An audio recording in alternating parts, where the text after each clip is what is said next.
अंबाजोगाई शहरातील तथागत चौकात सोमवारी पहाटे एका 41 वर्षीय शाळा सेवकाचा मृतदेह आढळून आल्याने परिसरात मोठी खळबळ उडाली आहे. विवेक करपे असे मृत व्यक्तीचे नाव असल्याची माहिती समोर आली आहे. घटनेचे गांभीर्य ओळखून नागरिकांनी तात्काळ पोलिसांना माहिती दिली.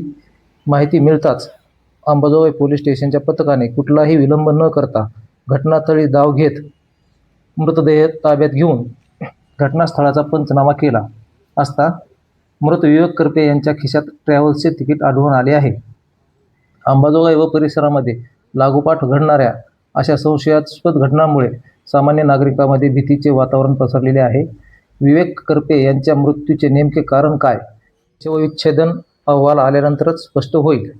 पोलीस या प्रकरणाचा कसून तपास करत आहेत. अशाच नवनवीन बातम्यांसाठी आमच्या बेधडक मराठी या न्यूज चॅनलला लाईक, शेअर, सबस्क्राईब करून बेल आयकॉन प्रेस करा.